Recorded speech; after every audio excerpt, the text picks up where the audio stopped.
पाकिस्तान की स्क्वाड का ऐलान हुआ कल, कैसे? बहुत खुश लग रहे हैं। मैं बिल्कुल खुश नहीं हूँ। क्यों? बिल्कुल खुश नहीं हूँ। क्यों? बस बाबर आजम रिजवान के साथ नाइंसाफी हुई, मैं इसमें से खुश नहीं हूँ बिल्कुल भी। तो बाबर तो 14 T20 से टीम का हिस्सा नहीं है, रिजवान तो 14 T20 से टीम का हिस्सा नहीं तो है। वो तो इस वजह से हिस्सा साल जो खेले। वो तो इस वजह से हिस्सा नहीं थे ना, क्योंकि बोला गया था ना कि हल्के मैचेस में इनको रेस्ट देना है, एशिया कप में इनको डालेंगे। तो कि भाई मुझे ऐसा लगता है ये बहुत बड़ी साजिश है पाकिस्तान की। जानबूझ के शायद ये हो रहा है। क्या एशिया कप के लिए आप रिजवान और बाबर को नहीं रख सकते? इन्होंने परफॉर्म करा हुआ है देखो, लेकिन ये कसूरवार खुद हैं दोनों। मेरी ये राय है कि बाबर और रिजवान को वेस्ट इंडीज में ज्यादा अच्छा परफॉर्म करना चाहिए था, तो इन्हें वेस्ट इंडीज में वैसा जवाब देना चाहिए था यार। ये तो मतलब बच्चों की तरह आउट हो गए यार। ये तो ऑलरेडी T20 से ड्रॉप थे, कोई सरप्राइज तो नहीं हुआ। लेकिन ये फर्क है हमारी क्रिकेट में और इंडिया की क्रिकेट में। वहां कोई आईपीएल के फ्रेंचाइज के ओनर ने ये नहीं लिखा कि रोहित और विराट की रिटायरमेंट क्यों हुई। मतलब बाबर और रिजवान की ऐसी कौन सी परफॉर्मेंस है जो आपको दिख रही है, मुझे नहीं दिख रही। एशिया कप के स्क्वाड को लेकर जिस अंदाज से लोगों ने, मतलब आप ऐसा लग रहा है कि यार मतलब इनके बगैर जब क्रिकेट होगी नहीं या एशिया कप नहीं होगा। देखिए यार, रोहित और विराट ने बड़ी आसानी से ये फैसला किया कि यार हमने अब इंटरनेशनल क्रिकेट के अंदर हमारा, क्योंकि अब नए बच्चे आ गए, बड़ी बेंच आ गई है, तो उन्होंने इससे पहले कि यार बच्चे हमें दलील करने शुरू करें, हम बाहर हो जाए। मगर अब तो टाइम ही आ गया कि ये पिछली 3 सीरीज से बाहर है। उसके बावजूद ये बात की जा रही है कि जैसे ब्रॉडकास्टर ने कह दिया कि ये आएगा तो मैच एशिया कप का होगा, ना मैच ही नहीं होगा। मैं ये कह रहा हूँ कि जितनी परफॉर्मेंस उसने इंटरनेशनल क्रिकेट में T20 में दे दी है ना, कितना खेला? सुने तो सही, 128 सुन तो लें, जितने भी खेला यार, जितने भी खेला दुनिया में दूसरे नंबर पे, बस ये ठीक है ना। दुनिया में दूसरा और नंबर, इस साल तो कुछ नहीं किया। सर और सुन लेना, उसने किसी 10 T20 मैचेस का हिसाब बता दूं आप तो। सुन तो लें, उसकी बात परफॉर्मेंस का दे नहीं रहे आप, नाम पे खेलोगे क्या? सुन तो लें। बाबर आजम, ये जो टीम है ना, बाबर आजम के सामने, बाबर आजम की अगर आधी परफॉर्मेंस भी टीम में आना चाहिए। अगर रोक सकते हो ना वर्ल्ड कप में, तो बाबर और रिजवान को रोक के दिखा लेना। ये आज मैसेज दे रहा हूँ, जो वर्ल्ड कप की टीम बनेगी वो बाबर और रिजवान के बगैर नहीं बनेगी, क्योंकि आपके प्लेयरों में दम ही नहीं है। जो ये टीम गई है ना, ये आधा तीतर आधा बटेर ऑलराउंडर्स लेके जा रहे हैं। आपको इतना बड़ा फेटा लगेगा। मैं इंडिया के मैच की तो बात ही नहीं कर रहा। इंडिया के मैच को छोड़ो, पाकिस्तान क्या श्रीलंका के अगेंस्ट अपसेट करेगा, अफगानिस्तान के अगेंस्ट अपसेट करेगा, ये 2 टीमें मेरे लिए। मतलब क्या ऐसा हो गया कि पाकिस्तान क्रिकेट में क्या मियादाद जैसे नाम, क्या इंजी जैसे नाम ये ड्रॉप नहीं हुए आज तक? ये कौन सा हमने मिजाज बना लिया कि नहीं, बाबर और रिजवान तो हमारी रेड लाइन है, सोचना भी मना है। 29 T20 आई हो गए बाबर आजम के, भैया 100 नहीं है। 26 इनके इनिंग टेस्ट की हो गई है और तकरीबन 22 से इसको इनकी ओडीआईस की हो गई है। कोई नहीं, कुछ नहीं है, कुछ आया ही नहीं है। और फिर आप कहते हो यार कंपेयर करो विराट कोहली से। यार अबे क्यों उन्हें अपने छत पे ले जाओ ना, वहां खिलाओ ना इनको। नहीं, पाकिस्तान पे क्यों पाल रहे हो? ये 25 करोड़ आवाम पे क्यों लाद रहे हो इनको? अबे ये जनाजे, अभी इनके पास से क्या निकलेगा?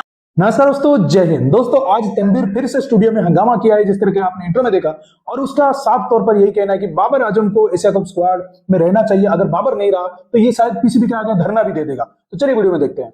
पाकिस्तान की स्क्वाड का ऐलान हुआ कल, कैसे? बहुत खुश लग रहे हैं। मैं बिल्कुल खुश नहीं हूँ। क्यों? बिल्कुल खुश नहीं हूँ। क्यों? बस बाबर आजम रिजवान के साथ नाइंसाफी हुई, मैं इस वजह से खुश नहीं हूँ बिल्कुल भी। तो बाबर तो 14 T20 से टीम का हिस्सा नहीं है, रिजवान तो 14 T20 से टीम का हिस्सा नहीं तो है। वो तो इस वजह से हिस्सा साल जो खेले। वो तो इस वजह से हिस्सा नहीं थे ना, क्योंकि बोला गया था ना कि हल्के मैचेस में इनको रेस्ट देना है, एशिया कप में इनको डालेंगे। वो तो ये बोल के उनको रेस्ट करवाया था। किसी ने नहीं बोला यार, ये अच्छा, मेरे से कहीं से उड़ाई है। हाँ चले जो भी उड़ाई है, लेकिन मेरे से कोई भी सवाल करता है, मैं तो कहता हूँ कि भाई मुझे ऐसा लगता है ये बहुत बड़ी साजिश है पाकिस्तान की। जानबूझ के शायद ये हो रहा है। ओडीआई का फॉर्मेट ले ले, चाहे T20 का फॉर्मेट ले ले।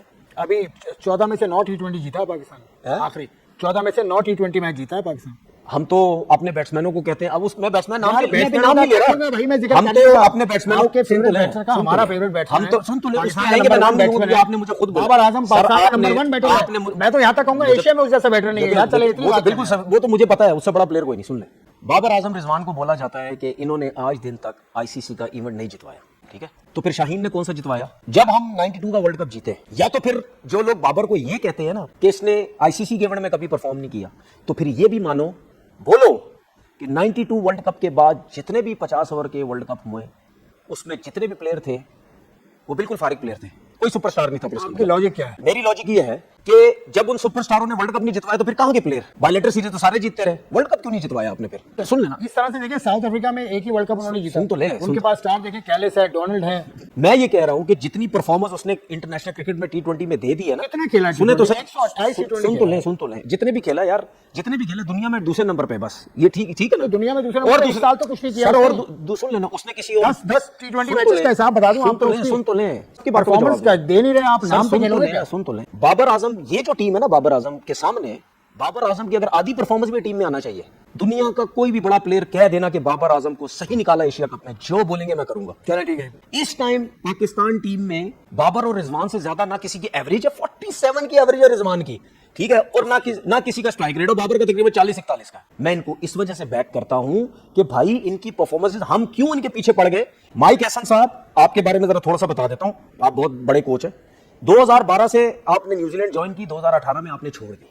15 का वर्ल्ड कप का फाइनल भी खेला है। ठीक है, सुन लेना, 15 वर्ल्ड कप का फाइनल ठीक है। खेला है। बाबर आजम ने भी T20 वर्ल्ड कप का फाइनल खेला हुआ है, सुन ले। बाबर आजम का मुकाबला मेरे कोच पास से सारे करो। मेरे कोच से मुकाबला क्यों कर रहे हो? मेरे पास कोई जवाब ही नहीं है। ये मुकाबला सही नहीं। बाबर और रिजवान के बारे में ये बात करते हैं, गलत बात करते हैं जी, ऐसा नहीं मैं तो नहीं करता भाई, ऐसा नहीं होता। मैं इसलिए माइक एसन की बात कर रहा हूं और दूसरों की बात कर रहा हूं, तो भाई इनको भी फिर मानो नहीं, ये कोच नहीं है। नहीं, कोच ये बड़े कोच है, ठीक है, इनको मोहसिन नकवी साहब ने सुन बड़ा तो चुन के रखा है। अगर बाबर या रिजवान किसी और कंट्री में हो ना, अगर वो उनको ये पता ना कि हमने इनके ऊपर इतनी इन्वेस्टमेंट कर दी है, वो कभी भी नहीं सोचेंगे ऐसे प्लेयर को टीम से बाहर करना, जैसे वो स्मिथ को नहीं सोचते, जैसे वो केन विलियमसन को नहीं सोचते, जैसे वो जो रूट को नहीं सोचते।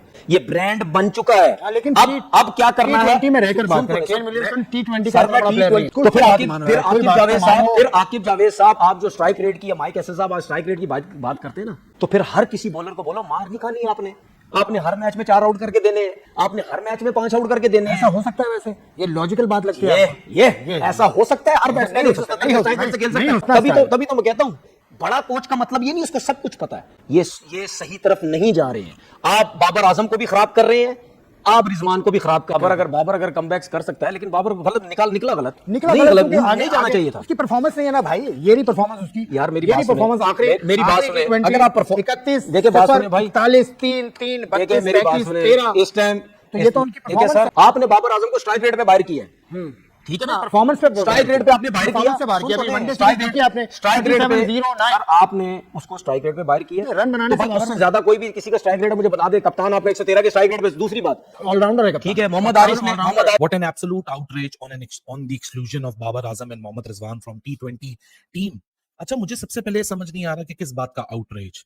बाबर आजम ना ड्रॉप हुए हैं, ना मोहम्मद रिजवान ड्रॉप हुए हैं, ना ही एक्सक्लूड किए गए हैं। They are not drop, they are not excluded, they are ignored, क्योंकि वो तो पिछली 2-3 सीरीज से है ही नहीं मौजूद।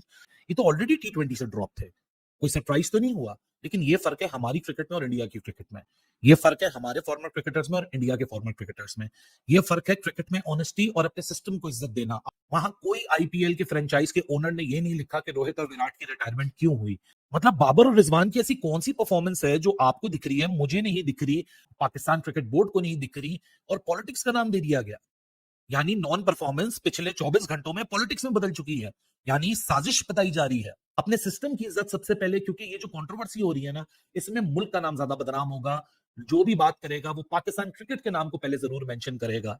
इस चीज की सैनिटी के साथ कोई खिलवाड़ नहीं है। मैं जिस विराट की बात कर रहा हूं, 29 टेस्ट सेंचुरियां, 60 double hundreds in test cricket, joint foremost है हिस्ट्री के अंदर। Most test wins as an Indian captain overseas with 16 wins. उन्हें बोला भाई साहब रियलिटी हूं मैं, सिस्टम ने बोला भाई अब नहीं हो पा रहा, आपका नहीं समझ आ रहा, हमें हम जूनियर्स में जाना चाहते हैं, खामोशी से बंदा साइड में हो गया। लेकिन जब फॉर्मर क्रिकेटर्स आके बोलना शुरू कर दें कि वो लंगड़ा है, वो 115 का स्ट्राइक रेट है, मतलब दुआएं की जा रही हैं हार जाएं, ये तो मतलब 10 दिन पहले हर दूसरे फॉर्मर क्रिकेटर से पूछा, वो कहता था कि नहीं जी पाकिस्तान में तो बाबर रिजवान की जरूरत ही नहीं, T20 में उसके बियॉन्ड देखना चाहिए। रोहित शर्मा जो दूसरा करेक्टर है, 2021-22 की इंग्लैंड सीरीज में इंडिया का बेस्ट बल्लेबाज, 368 रन, मैच विनिंग नॉक्स, 2021 में ओवल में सेंचुरी, जिससे उसने अपने आपको ट्रांसफॉर्म किया, इंडिया का एक रिलायबल टेस्ट ओपनर। लेकिन टेस्ट में जब बताया गया, थैंक यू रोहित साहब, आपके बियॉन्ड देख रहे हैं, आपकी कैप्टनसी से बियॉन्ड देख रहे हैं, एक यंग लड़का आएगा उसको हम अगले WTC का साइकिल देंगे, वो भी खामोशी से साइड में हो गया। बाबर और रिजवान ने तो रोहित और विराट का आधा अचीव नहीं किया अभी तक। आधी ब्रांड वैल्यू नहीं है उन दोनों की मिला के, अगर उन दोनों की मैं ब्रांड वैल्यू बना लूं तो विराट और रोहित की भी आधी नहीं बनती है। गंभीर से लाख इख्तलाफात हो लोगों के, लेकिन फिर भी नहीं बोला गया कि गंभीर ने यहाँ बेमानी कर ली, पॉलिटिक्स चला दी, ये कि भाई जो गंभीर का डिसीजन था लोगों ने रिस्पेक्ट किया, मूव ऑन हो गए। मतलब क्या ऐसा हो गया कि पाकिस्तान क्रिकेट में क्या मियादाद जैसे नाम, क्या इंजी जैसे नाम ये ड्रॉप नहीं हुए आज तक? ये कौन सा हमने मिजाज बना लिया कि नहीं बाबर और रिजवान तो हमारी रेड लाइन है, सोचना भी मना है। आपकी परफॉर्मेंस नहीं हो रही, आपने उनके बियॉन्ड देखना शुरू कर दिया, कोई बात नहीं, ज्यादा से ज्यादा क्या होगा, हार जाओगे। एज इफ आप 2021 का वर्ल्ड कप जीते थे, 2022 का वर्ल्ड कप जीते थे, 2023 का और 22 का एशिया कप जीते थे, 2024 का वर्ल्ड कप जीते थे, 2025 की चैंपियंस ट्रॉफी जीते थे। क्या आपके कैबिनेट्स में तो ट्रॉफियों का सिल्वर वेयर और गोल्ड वेयर भरा पड़ा है? आपको एकदम से टेंशन हो गई है हमारी क्रिकेट की लेगेसी कहीं डैमेज ना हो जाए। लेकिन मेरा सवाल तो उन सबसे क्या ये बाकी पाकिस्तानी नहीं है, ये सोमालिया के लिए क्रिकेट खेल रहा है।